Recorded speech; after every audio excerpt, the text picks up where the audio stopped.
En esta mañana vamos a hablar acerca del propósito bíblico de la familia. Y voy a invitarles a abrir sus Biblias en Efesios capítulo 5, versículos 31 al 32.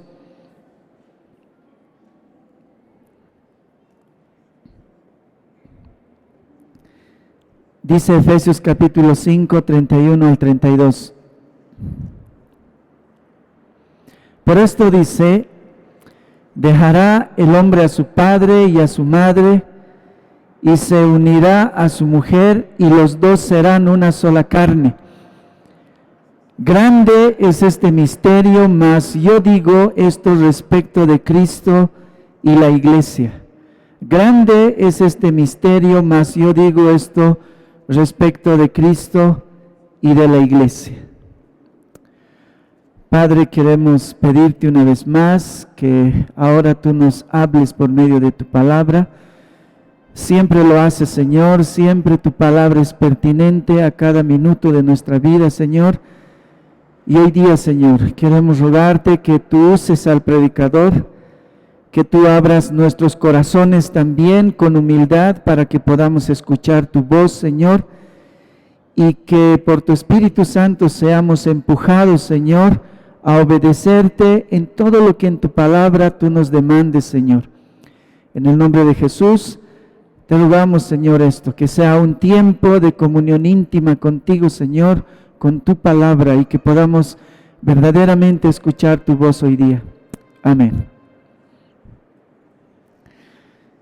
El matrimonio es una de las instituciones más antiguas del planeta. Antes de los reinos, antes de las naciones, antes de lo que llamamos civilización hoy día, es el matrimonio. Dios mismo fue el primer padre que entregó a la primera novia en casamiento. El objetivo principal del matrimonio no es el romance, no es tampoco el sexo, aunque ambas cosas son muy buenas y son creación de Dios también, no es el propósito principal. El matrimonio fue creado por Dios para mostrarle al mundo de una forma mucho más tangible, mucho más visible, el amor que tiene Cristo por su iglesia. O dicho de otra forma, el amor que tiene Cristo por su pueblo. Entonces, el propósito principal del matrimonio es la glorificación de Dios, ilustrar un aspecto de la gloria de Dios. Si muchos de nosotros tuviésemos eso en mente cuando queremos casarnos, cuando pretendemos hacerlo, seguramente que eso afectaría a la sociedad en la que vivimos. Pero es lo que menos pensamos, glorificar a Dios en nuestro matrimonio. Nunca ha habido una generación que haya tenido una perspectiva correcta y elevada acerca del matrimonio, aunque ciertas culturas históricas han remarcado la importancia del matrimonio en la familia, o la familia, como la base de la sociedad, por ejemplo. Sin embargo, a pesar de todo eso, siempre ha habido un grande abismo entre el concepto que tiene Dios del matrimonio y lo que tiene el mundo. Como consecuencia, el matrimonio siempre ha estado en crisis desde el principio del mundo. Luego de la caída de nuestros padres, el matrimonio ha estado en crisis. Si tú estás luchando con problemas dentro de tu matrimonio, no eres la excepción. En la historia, después de Adán, todos los matrimonios han tenido que pasar crisis. Ahora, uno de los pasajes muy clásicos, vamos a decir, en la época del cristianismo ha sido el pasaje con el que estamos empezando este sermón, el pasaje que está en Efesios. Este ha sido el pasaje por excelencia que se usa para hablar acerca del matrimonio, para recordarles a los esposos el rol que cada uno de ellos cumple dentro del matrimonio. Generalmente así es como se usa este pasaje, y está bien. Pero el propósito que Pablo tenía en mente cuando escribió este texto, inspirado por el Espíritu Santo, era mucho más que dar simples instrucciones para que los esposos se lleven bien dentro del matrimonio. Y eso es lo que podemos ver en este texto que acabamos de anotar. Mas yo les digo, dice, esto respecto de Cristo y de la iglesia. Ciertamente este pasaje nos ayuda a mirar con objetividad cómo es el rol del esposo, cómo es el rol que la esposa debe tener dentro del matrimonio. Pero hay una frase que cambia todo el sentido del texto. Por esto dice, dejará el hombre a su padre y a su madre, y se unirá, dice, a su mujer, y los dos serán, dice, una sola carne. Grande, dice, es este misterio, pero yo digo esto respecto de Cristo y de la iglesia. Pero el significado de este verso es algo como esto. Dice acerca del matrimonio, este es un gran misterio, pero el matrimonio existe para ilustrar la manera en que Cristo y la iglesia son uno y la relación que Cristo tiene con su esposa, la iglesia. Lo que quiere decir esto es que, aunque este texto lo usamos mucho para enseñar el rol de los esposos, el propósito más grande, más alto que tuvo el apóstol Pablo, era para enseñarnos, para que el matrimonio fuese una ilustración de la relación y el vínculo que tiene Cristo con su iglesia. Ese era el propósito más grande. En esta mañana deseo hablar acerca del propósito bíblico del matrimonio y la familia, y quiero usar como núcleo esta frase, mas yo digo esto respecto de Cristo y de la iglesia. Y vamos a ver tres cosas acerca de este grande misterio. La primera cosa que vamos a ver es que el matrimonio es una imagen de algo mucho más trascendente. El matrimonio es una imagen de algo mucho más trascendente. Abraham Lincoln dijo una vez que el matrimonio no es ni el cielo ni el infierno, simplemente es el purgatorio. Frank Sinatra dijo una vez, el hombre no sabe lo que es la felicidad hasta que se casa. En ese momento ya es muy tarde. Frank Sinatra se casó 4 veces. El actor de cine Clint Eastwood dicen que todos los matrimonios están hechos en el cielo, pero también lo están los truenos y los relámpagos. John Travolta, bueno, muchos de estos solo son conocidos por los viejos como yo, algunos de los jóvenes tal vez los van a ver en libros de historia. John Travolta fue un cantante, un actor de cine. John Travolta dijo una vez, soy un viejo romántico, creo en el amor y en el matrimonio, pero no necesariamente con la misma persona. El mundo está lleno de conceptos y definiciones negativas y perniciosas acerca del matrimonio. Es la razón por la que en nuestra época, más que en las anteriores, hay parejas que se divorcian muy rápidamente. Algunos pasan días nada más de casados. Conozco una pareja que literalmente se casó un domingo y se divorció el siguiente sábado. Lo que pasa es que la mayoría de las personas se casan por razones y objetivos equivocados. Sexo, estatus, compañía, realización personal, obligación social, cualquiera de esas cosas. Y son cosas legítimas. Pero el matrimonio no fue hecho solamente para eso. Cuando nosotros vemos así el matrimonio, entonces el matrimonio se convierte en un experimento en busca de la felicidad, que prácticamente nace muerto. Agoniza unos días, meses, años en algunos casos, y muere con el divorcio. Lo peor, sin embargo, es que en nuestra generación también la iglesia ha sido contagiada por este terrible mal, y vemos cada vez más cristianos divorciándose en la iglesia. El Señor dice en Malaquías 2:16 que aborrece, odia el divorcio. Ahora, todo comienza con una mala concepción que se tiene del matrimonio. ¿Qué es la búsqueda de la felicidad? ¿Es el sexo la razón? ¿Es la compañía? ¿Se trata de tener estatus? Ahora, en el libro de Efesios, El apóstol Pablo nos muestra un propósito y un objetivo mucho más trascendente con respecto del matrimonio y por ende de la familia, que la que cualquier cultura o religión haya acuñado.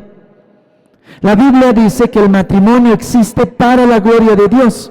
Eso quiere decir que el matrimonio existe para mostrar a Dios. El matrimonio es obra de Dios. El matrimonio proviene de Él, sucede mediante Él y en última instancia es para Él. Alguien dijo una vez, esencialmente, el matrimonio es una representación de Dios. Quiero que escuches bien esto, el matrimonio es una representación de Dios. El modelo del que toma su esencia el matrimonio es un modelo mucho más trascendente que cualquier institución en la tierra. Es divina. El matrimonio tiene por propósito representar a Dios. En las cartas del diablo a su sobrino de C.S. Lewis, no sé si alguna vez han leído esto, hace años leímos con mi hijito las cartas del diablo a su sobrino. C.S. Lewis escribió un libro en el que trató de mostrar la vida cristiana pero vista desde otro ángulo. Les animo a que lean este libro, es muy interesante. Trata del diablo, enseñándole a un diablo más joven a ser diablo. Entonces le da consejos. Ahora, en este libro, en las cartas del diablo de C.S. Lewis, el diablo le aconseja a su joven discípulo que procure de cualquier forma destruir el concepto que Dios tiene del matrimonio. Él le dice a su discípulo: la filosofía del infierno es el individualismo. Todo es para mí, todo es de mí, está hecho para mí. Así que lo mejor que podemos procurar es que el amor de los humanos también sea así, que sea egocentrismo, que sea individualismo. Hemos tenido grande éxito, le dice el diablo a su sobrino, procurando que el matrimonio sea individual, o este tema de las relaciones de pareja sean individuales. Ocurre, por ejemplo, con echar una cana al aire. ¿Conocen la expresión echar una cana al aire? Esa es una expresión que resume el individualismo. O tal vez amigos con derechos. Allá no hay ningún tipo de pactos, no hay nada de un interés de estar con alguien, solamente es una satisfacción individual. O el viernes de soltero, o para las mujeres, ahora se llama Ladies Night. Todo se trata de una satisfacción individual, personal, sin considerar al otro. Ahora, en estas cartas del diablo a su sobrino, él le dice a su sobrino: el amor debiera ser una forma más de este principio, donde el más fuerte se alimenta del más débil, como sucede de hecho entre las arañas, que culminan sus nupcias con la novia comiéndose al novio. ¿Alguna vez han escuchado acerca de la viuda negra? La viuda negra tiene relaciones sexuales con su pareja y luego se la come a su pareja, a su esposo. Y eso es lo que C.S. Lewis está señalando acá. Es puro individualismo. Pero nuestro enemigo, dice Dios, tiene una meta contradictoria. Las cosas han de ser muchas, pero también de alguna forma solo una. A esta imposibilidad él le llama amor. Él dice, Dios no está satisfecho con ser una mera unidad aritmética. Pretende ser tres al mismo tiempo, pero a la vez uno, con el fin de esta tontería del amor, para que pueda encontrar un punto de apoyo. Lo que dice acá es que Dios es muy extraño, le dice el diablo a su discípulo, porque él tiene una meta contradictoria.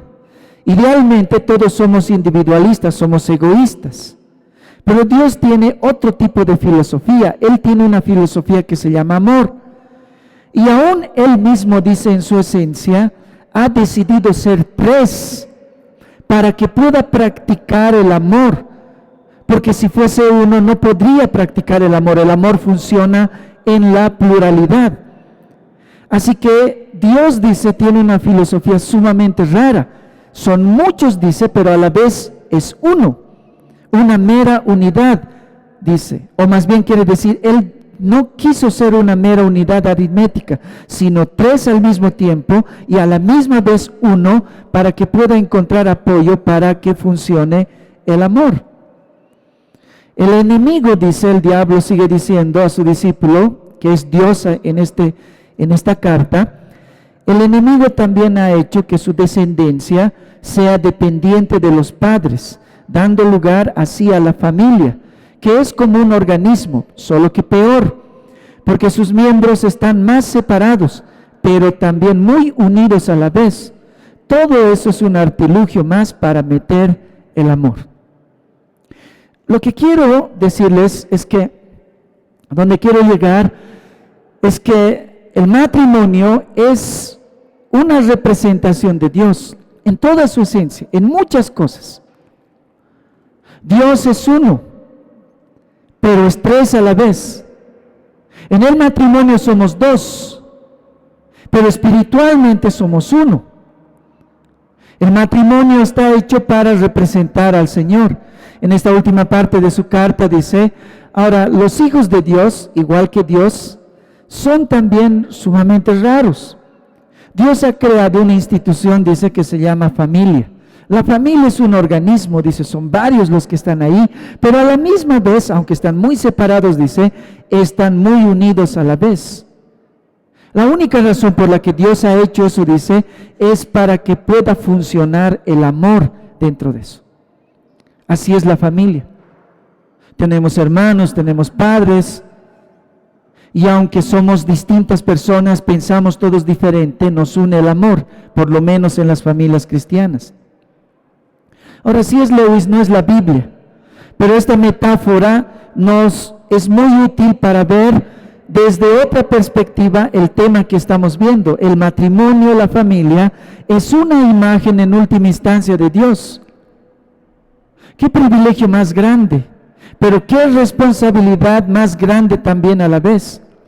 Esto nos tiene que llenar de temor. Tu familia, tu matrimonio, existe para mostrar a Dios. Eso es lo que estamos diciendo. Algunos cristianos han entendido este inefable llamado del matrimonio y lo han tomado tan en serio, incluso al momento de casarse. Quiero que veamos, por ejemplo, la petición de mano que hizo un joven misionero que se llamaba Adoniram Hudson, que fue el primer misionero fuera de Norteamérica. Cómo pidió la mano de su esposa. Anna Hasseltine se llamaba y fue una mujer increíble. La petición de mano de este misionero dice así, él le escribió una carta a su futuro suegro. Quiero que escuchen con atención, quiero que los jóvenes aprendan de esto. Ahora le dice Adoniram a su futuro suegro, tengo que preguntarle si consentiría en separarse de su hija a principios de la próxima primavera, para no volver a verla en este mundo. Si consentiría en que ella partiera a un país pagano y se sujetara a las pruebas y sufrimientos de una vida misionera. Si consentiría en que se expusiera a los peligros del océano y la influencia fatal del clima del sur de la India, y a toda clase de carencias y angustias y situaciones degradantes, insultos, persecución y quizá una muerte violenta. Puede consentir a todo esto por aquel quien dejó su hogar celestial y murió por ella y por las almas perdidas que perecen, por Sion y la gloria de Dios. Puede consentir a todo esto con la esperanza de encontrarse pronto con su hija en la gloria, con una corona de justicia, iluminada por las aclamaciones de alabanza al Salvador, de los paganos salvados de una condenación y perdición eterna, gracias a ella como instrumento del Señor. ¿Han escuchado? ¿Cuántos jóvenes pedirían la mano de su amada de esta forma? Señor, ¿estaría usted de acuerdo en que me case con su hija?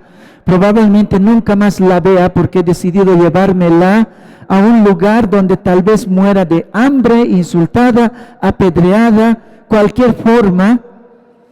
¿Estaría usted de acuerdo en que me case con ella porque quiero honrar al Señor por medio de este matrimonio? ¿Estaría usted dispuesto a verla a su hija solamente otra vez en el reino celestial? ¿O cuántos padres estarían dispuestos a dar la mano de su hija a un joven de este tipo? Señor, quiero casarme con su hija y morir con ella por la gloria de Dios. Estos jóvenes, cuando se casaron, no tenían más de 25 años, precisamente creo 22 años. ¿Cuántos jóvenes tienen un pensamiento maduro a los 22 años, a este nivel? ¿Cuántos de 22 están jugando al amor, a la esquina, escaparse, hacer las cosas de ocultas? ¿Cuántos de los que quieren casarse quieren hacerlo por la gloria de Dios? ¿Cuántos padres quisieran que sus hijos se casen por la gloria de Dios? Lo que el apóstol Pablo dice en Efesios es que el matrimonio en última instancia tiene el propósito de mostrar a Dios. Hay un propósito trascendente detrás del matrimonio. No se trata solo de felicidad, no se trata solo de compañía ni de sexo. Hay algo mucho más allá. Entonces el matrimonio no es un juego, el matrimonio no es una apuesta. La segunda cosa que vamos a ver en esta mañana es que el matrimonio es una ilustración que a lo largo de la Biblia el Señor ha utilizado para enseñarnos muchas cosas divinas, celestiales. Dietrich Bonhoeffer dijo una vez: la sociedad terrenal es solo el comienzo de la sociedad celestial. El hogar terrenal es una imagen del hogar celestial. Y la familia terrenal es un símbolo de la paternidad de Dios. La familia, todo eso que ocurre dentro de la familia, esa interacción que ocurre dentro de la familia, dice Bonhoeffer, es solamente una ilustración, una imagen de las cosas celestiales. En la Biblia así se ha usado muchas veces el matrimonio. Dios lo ha usado así. Porque cuando se trata de ilustraciones, nadie es mejor que el Señor. Y una de las ilustraciones más comunes acerca de las cosas celestiales ha sido el matrimonio y la familia.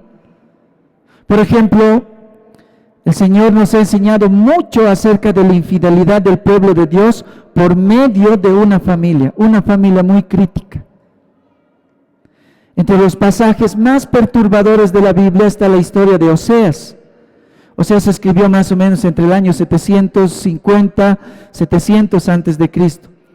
Su mensaje principalmente estaba dirigido al reino del norte. El reino del norte fue la más infiel, la que más rápidamente se alejó del Señor. Eran épocas en las que el reino se había dividido en dos. Era una época en la que el pueblo de Dios había perdido su identidad.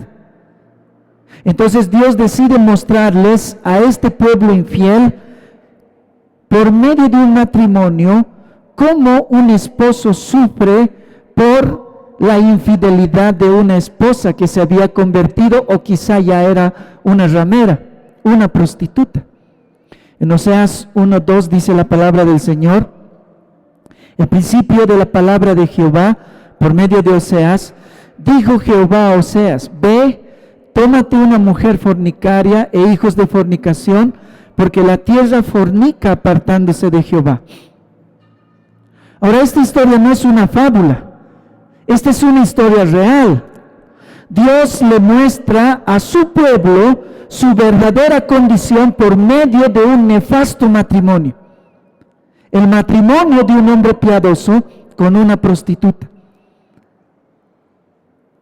En este pasaje, Dios le pide a un profeta que se case, que se llamaba Oseas, con una mujer que se llama Gomer, que era prostituta o tal vez se convirtió prostituta. Ahora no vale la pena discutir el asunto, no es nuestro tema. Lo cierto es que naturalmente se trata de una relación sumamente crítica, muy difícil de sobrellevar. El profeta está casado con una prostituta. ¿Cuánto dolor para el esposo? ¿Qué cosas tiene que soportar este esposo? Se tiene que acostar con una mujer que se acuesta con otros hombres. ¿Cómo podrías tú, esposo, compartir la vida con una mujer así? ¿De qué proyectos podrías hablar con una esposa prostituta para lo futuro?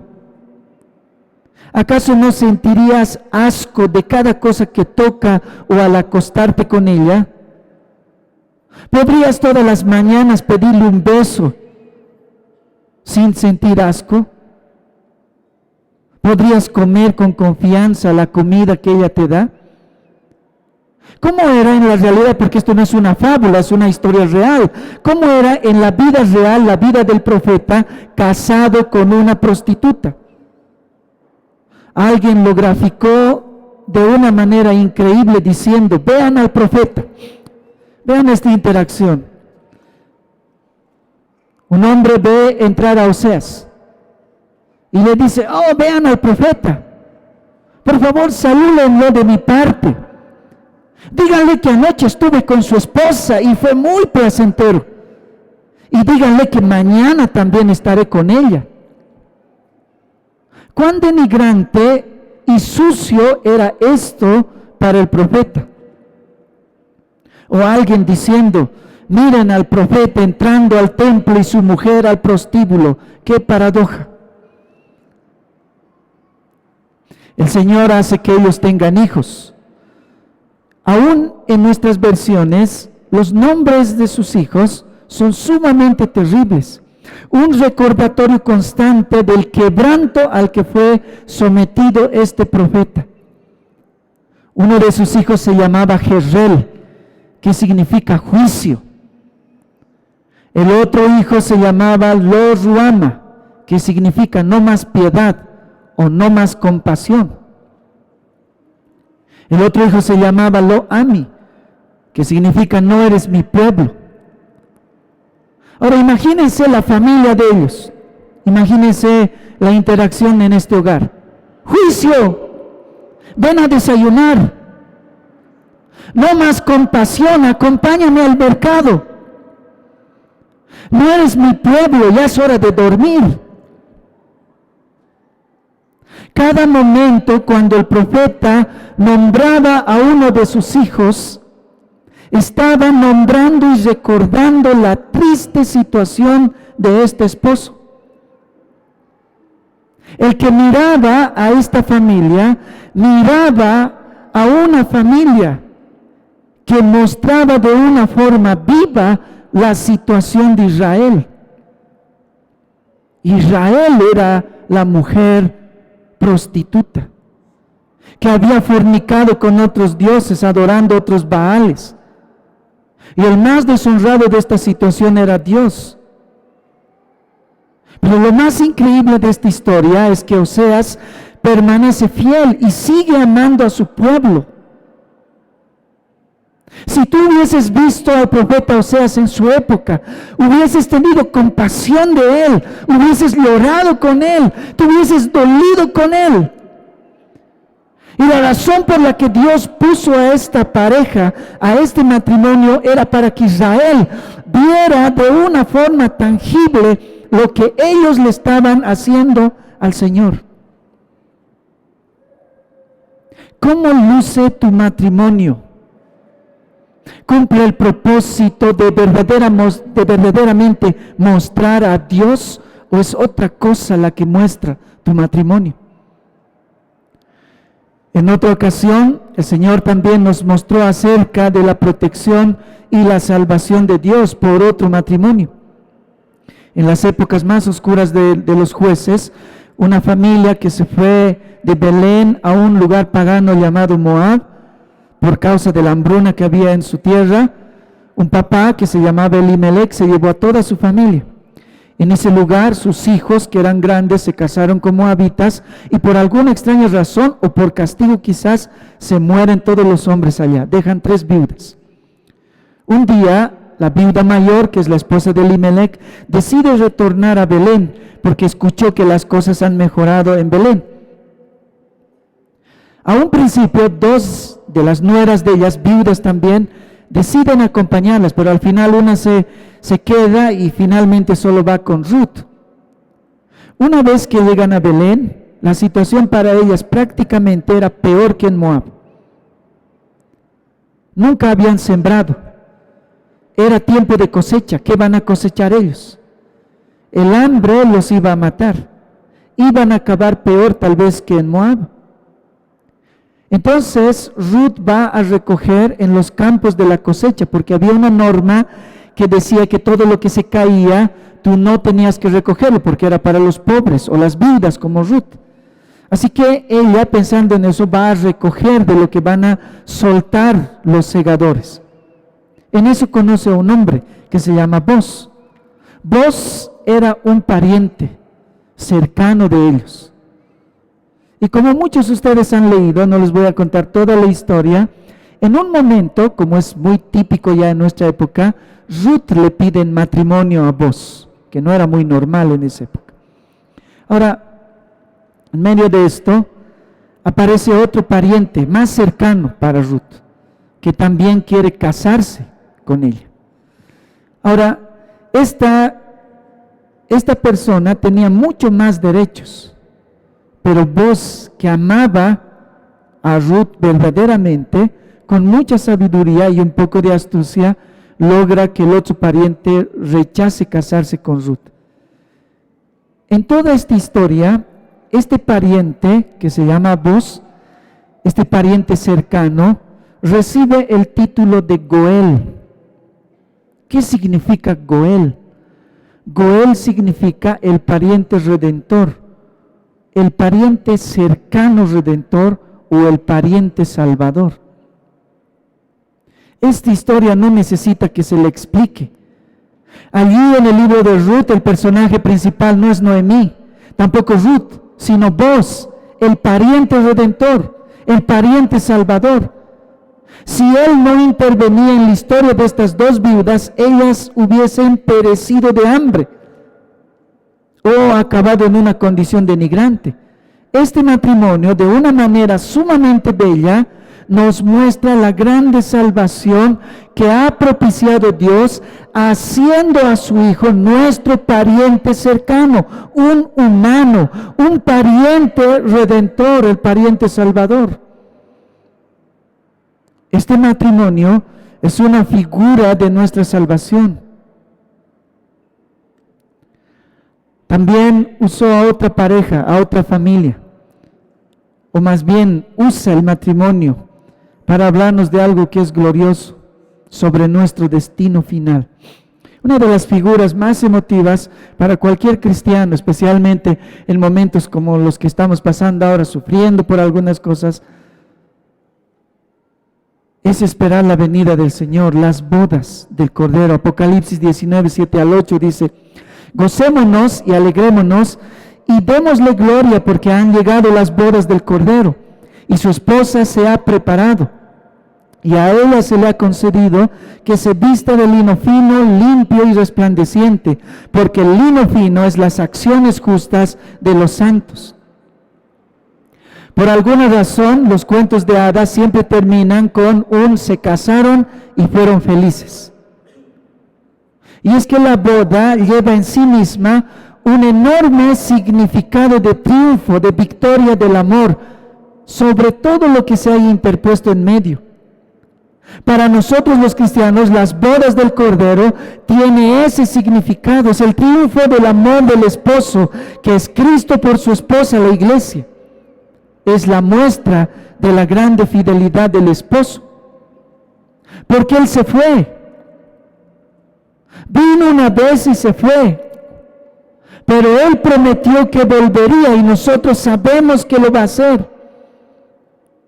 En la cultura judía, cuando alguien se comprometía en matrimonio, generalmente se iba por un tiempo a la casa de su padre a construir una casa para su nueva familia, generalmente. Entre tanto, la esposa, que no sabía cuándo volvería el esposo, la esperaba con ansias.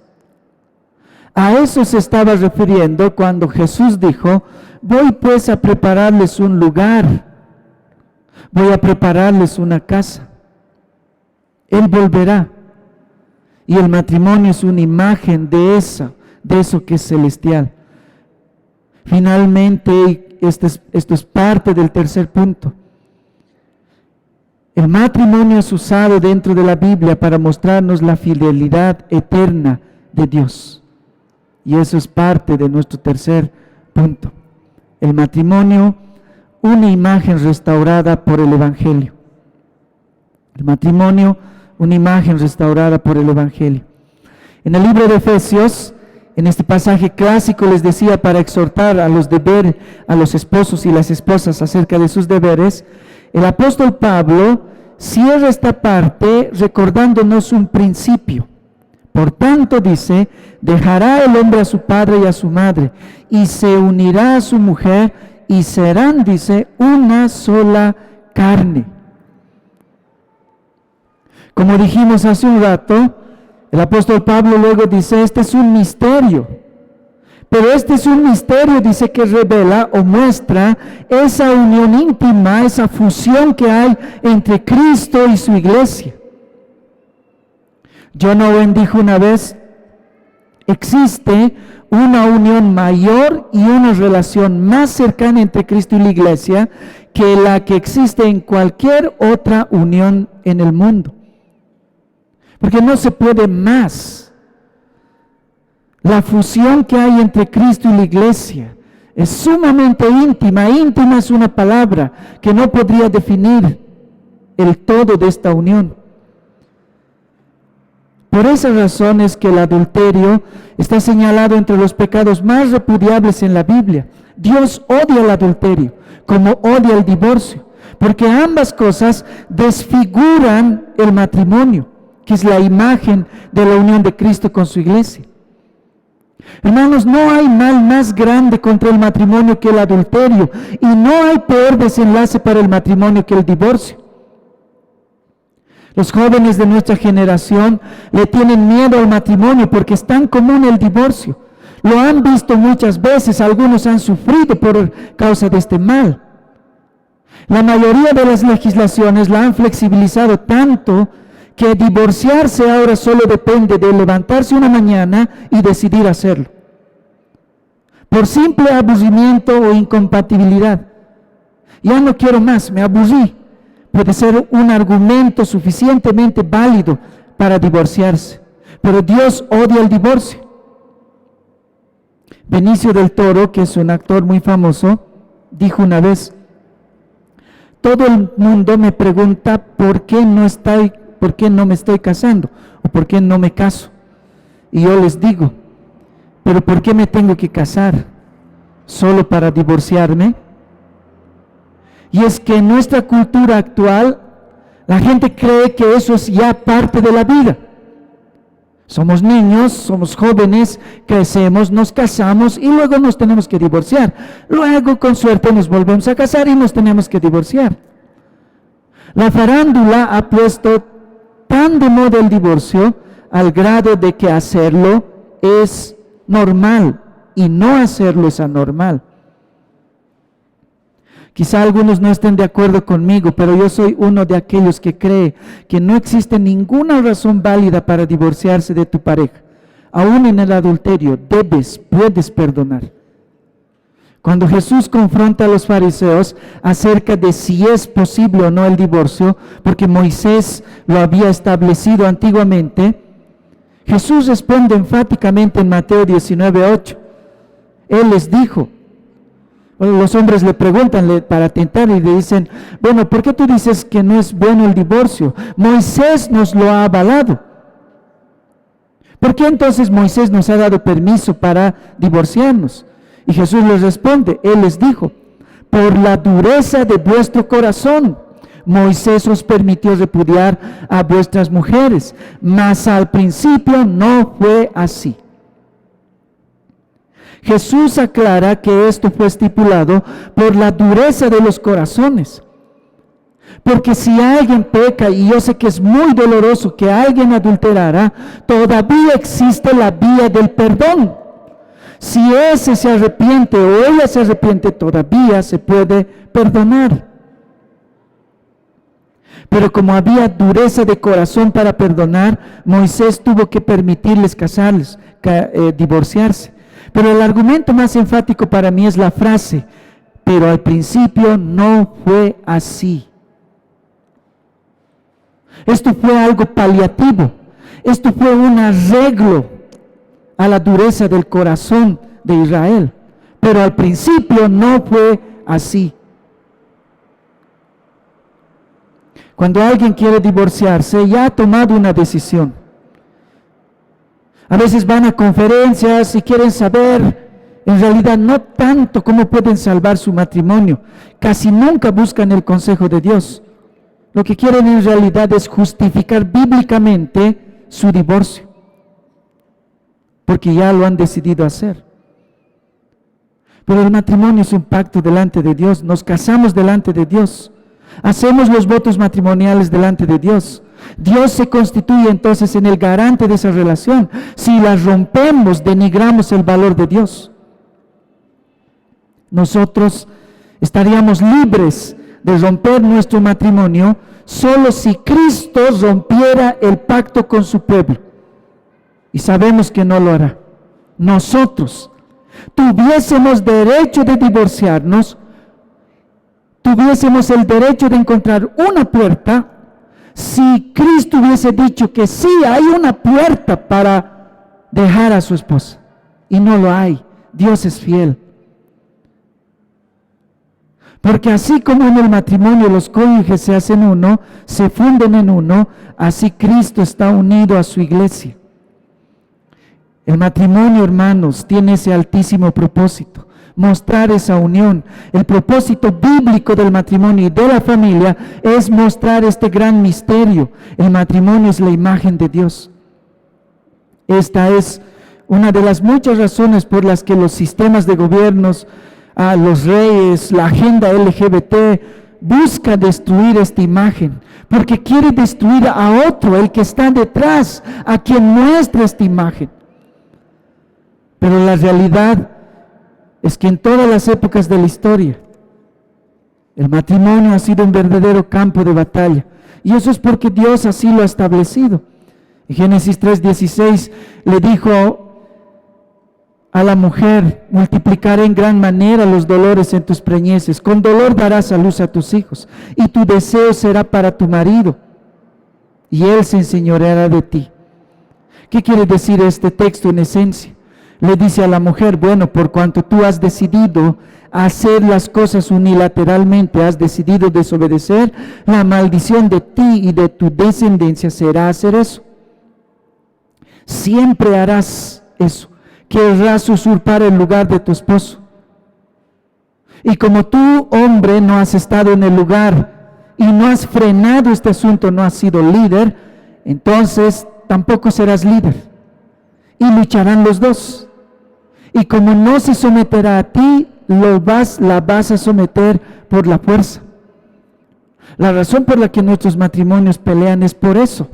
La razón por la que el matrimonio más piadoso, el del pastor y el de los ancianos, pelean es por eso, porque hay una maldición sobre nosotros. El matrimonio por eso es un campo de batalla. Pero cuando llegamos al Nuevo Testamento, hay buenas noticias. El Evangelio es la esperanza. Es en el contexto del Evangelio que el apóstol Pablo les dice a los esposos y las esposas, en Efesios y en Colosenses: amen a sus mujeres, porque con el Evangelio se puede. Mujeres, respeten a sus maridos, porque por medio del Evangelio se puede. El Evangelio tiene el poder de componer las cosas y ponerlas en su lugar. Y ahora el matrimonio tiene otra vez la capacidad de mostrar a Dios. El matrimonio bañado en el Evangelio puede ser una imagen de Dios. Tu matrimonio puede ser sanado por el Evangelio. Ahora puedes glorificar a Dios por medio de tu matrimonio. Puedes mostrar a Dios por medio de tu matrimonio. Maridos, dice, amad a vuestras mujeres, así como Cristo amó a la iglesia y se entregó a sí mismo por ella. Amen a sus mujeres, así como Cristo se entregó a sí mismo por ella. ¿Cómo se ve esto gráficamente? El Salmo 22, 12 al 19 dice: me han rodeado muchos toros, fuertes toros de Basán me han cercado. Abrieron sobre mí su boca. Como león rapaz y rugiente he sido derramado como aguas, y todos mis huesos se descoyuntaron. Mi corazón fue como cera, derritiéndose en medio de mis entrañas. Como un tiesto se secó mi vigor, y mi lengua se pegó a mi paladar. Y me has puesto en el polvo de la muerte, porque perros me han rodeado. Me han cercado cuadrilla de malignos, horadaron mis manos y mis pies. Contar puedo todos mis huesos, entre tanto ellos me miran y me observan. Repartieron entre sí mis vestidos, y sobre mi ropa echaron suertes. Mas tú, oh Jehová, no te alejes, fortaleza mía, apresúrate a socorrerme. ¿Qué está pensando cuando Pablo escribe: maridos, amen a sus mujeres como Cristo amó a su iglesia? Amen a sus mujeres como Cristo se entregó por ella. Él estaba pensando en la cruz. No era una simple alegoría sin nada por en medio. Yo me imagino al apóstol Pablo teniendo visiones, mirando estas cosas acerca de Cristo. Fuertes toros de Basán me han cercado. Los toros de Basán eran gordos, eran furiosos. La imagen que Pablo está viendo es la de estos toros yéndose contra un cordero manso, despedazando como un león lo hace con un cordero. Cuando Pablo está diciendo: maridos, amen a sus mujeres, él está mirando la cruz. Y en el Salmo dice el Señor: oh Señor, han venido terribles enemigos, como perros han venido, dice. Me han sacado mis carnes, puedo contar, dice, mis huesos. Sus huesos, dice, fueron dislocados, dice este Salmo. Es tanto el dolor, que mi lengua de tanto sufrimiento está seco y está pegado al paladar, y no puedo decir nada, no puedo quejarme. Y lo hizo por su esposa.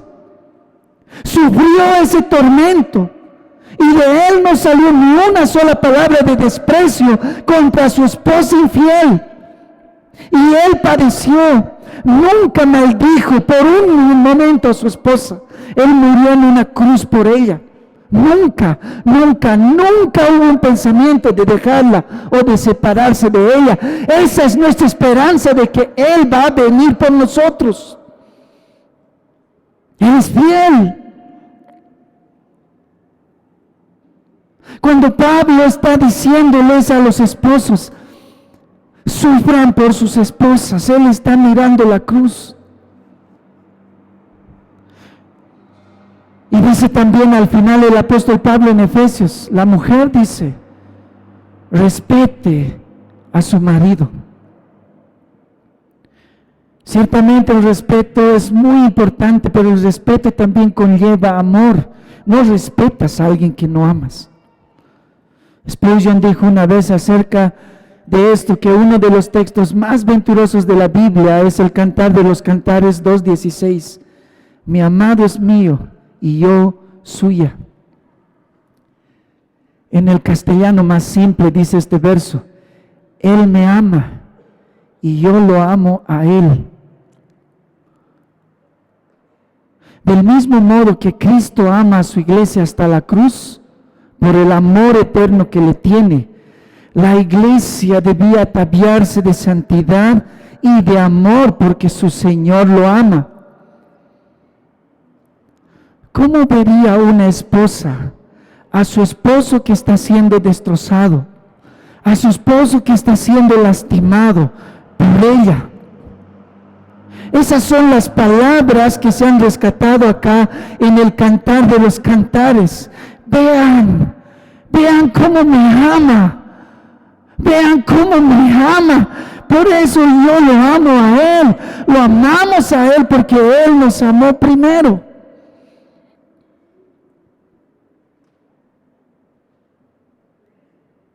Este tipo de matrimonio, el de Cristo por su iglesia, es el que representa el matrimonio o el que debería representar tu matrimonio. Eso quería decir Pablo cuando dijo: mas yo digo esto respecto de Cristo y de la iglesia. Hay matrimonios que son pura banalidad. Hay matrimonios que han venido acá pensando en cómo puedo divorciarme. Algún pastor va a decir cuál sería la razón justificable para divorciarme. Pero otros verdaderamente han entendido de qué se trata el matrimonio. Otros verdaderamente hacen de su matrimonio una imagen de Dios. John y Betty Stam eran misioneros en China Inland Mission. Ambos llegaron a China por separado y se casaron en China en el año 1933. John tenía 26 años y Betty 27. Por esa época una guerra civil entre los dos bandos hubo. El Partido Nacionalista Chino y el Partido Comunista Chino estaban peleando. El 11 de septiembre de 1934 nació la hijita de los Stam. Se llamaba Helen Priscilla. Unos meses después, 3 meses en realidad después que nació Helen Priscilla, ellos fueron decapitados por los comunistas en una colina, en Miaishao. La pequeña bebé, Helen, estaba oculta entre tanto. Su mamá la había ocultado en un lugar con $10 sobre su cobija para que alguien la salvara. La nuera de Hudson Taylor, el fundador de la China Inland Mission, publicó este martirio de la siguiente manera: esa pequeña nunca fue tan preciosa como cuando la miraron por última vez en la dulzura de ser bebé. Cuando fueron bruscamente conducidos a la mañana siguiente hacia la muerte sus padres, dolorosamente atados con sogas, con las manos en la espalda, despojados de su ropa exterior, mientras John caminaba descalzo porque le había dado sus calcetines a Betty, pasaron por aquella calle donde él era muy conocido. Los comunistas los ridiculizaban a gritos y llamaban a la gente para que presenciaran la ejecución. Al igual que su maestro, fueron llevados a una colina fuera del pueblo. Allí, junto a un grupo de pinos, los comunistas arengaban a los espectadores involuntarios que parecían demasiado aterrados como para articular una protesta. Pero alguien rompió las filas. El doctor del lugar, que era cristiano, expresó los sentimientos de muchos cuando se arrodilló y suplicó por la vida de sus amigos. Rechazado furiosamente por los comunistas, persistió hasta que fue hecho prisionero y se lo llevaron arrastrando para sufrir la muerte porque les pareció que él también era un seguidor de Cristo. John se dirigió al líder de la banda para pedir misericordia por este hombre. Cuando a John se le ordenó enérgicamente arrodillarse y posteriormente la expresión gozosa de su rostro reflejó una presencia invisible junto a ellos al liberar su espíritu. Luego le tocó a Betty. Betty tembló, pero solo por un momento. Aún estando atada, cayó de rodillas junto a él. Se escuchó una orden rápida. el destello de una espada que gracias a Dios ella no vio, volvió a reunirlos a estos esposos. Como dice un gran predicador, ellos se reunieron otra vez cuando murieron, ya no como esposos, porque el matrimonio es un don temporal de esta tierra, pero de ahí hasta aquí, por más de 80 años, ellos están delante de Cristo, del Cristo que los amó. Este martirio refleja este gran misterio, la unión de Cristo y su iglesia. ¿Lo hace tu matrimonio? ¿O estás luchando con esas nimiedades de la vida, con esas cositas que no son tan importantes? ¿O tu matrimonio es la imagen del infierno en esta tierra? El matrimonio es corto. John Piper tituló uno de sus libros como Este momentáneo matrimonio. El don del matrimonio es muy corto. No vale la pena convertirlo en un campo de batalla. No vale la pena mancharlo con el adulterio. Esposo, puedes amar a tu esposa como Cristo amó a su iglesia. Esposa, puedes respetar y amar a tu esposo. Tu matrimonio puede ser la imagen de Dios. El Evangelio es tu esperanza. Grande es este misterio. Mas yo digo esto respecto de Cristo y de la iglesia. Vamos a orar.